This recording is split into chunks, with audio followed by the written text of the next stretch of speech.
अंगदान जीवन संजीवनी अभियान अंतर्गत मरूम ग्रामीण रुग्णालय व मातोश्री पॅरामेडिकल कॉलेज यांच्या संयुक्त विद्यमाने सोमवारी शहरात रॅलीचे आयोजन करून जनजागृती करण्यात आली। दरम्यान दानकर्त्यांना मरणोत्तर किडनी, हृदय, डोळे, त्वचा असे अवयव दान करता येते, यामुळे एकाचे प्राण वाचू शकते।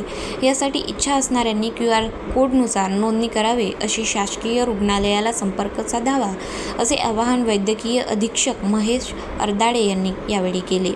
दिनांक 3 ते 15 ऑगस्ट या पंधरवड्यात अंगदान जीवन संजीवनी अभियान अंतर्गत जनजागृती करण्यासाठी जिल्हा शल्यचिकित्सक डॉक्टर धनंजय चाकूरकर यांनी सुचवले आहे।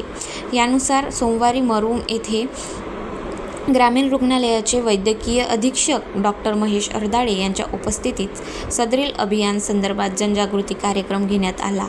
यावेळी रुग्णालयातील कर्मचारी व मातोश्री पॅरामेडिकल कॉलेजच्या विद्यार्थ्यांनी रॅलीचे आयोजन करून जनजागृती केली।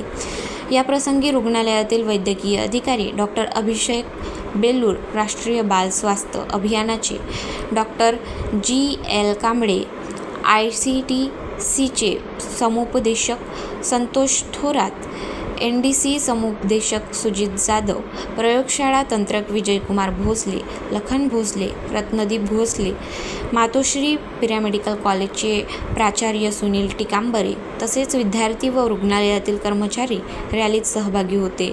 सदरील रॅली रुग्णालय ते महात्मा बसवेश्वर चौक तसेच छत्रपती शिवाजी महाराज चौक या मार्गावर काढण्यात आली। महाराष्ट्र शासनाच्या वतीने महाराष्ट्रामध्ये दिनांक 3 ते 15 ऑगस्टच्या दरम्यान अवयवदानाविषयी विशेष मोहीम राबवण्यात येत आहे। यामध्ये आपण रॅली काढलेलीच आहे आज। तसंच अवयवदानाची नोंदणी करण्यासाठी आपण ऑनलाईन नोंदणी करण्यासाठी स्कॅनर या हॉस्पिटलमध्ये QR कोड या स्कॅनर हॉस्पिटलमध्ये उपलब्ध केलेला आहे।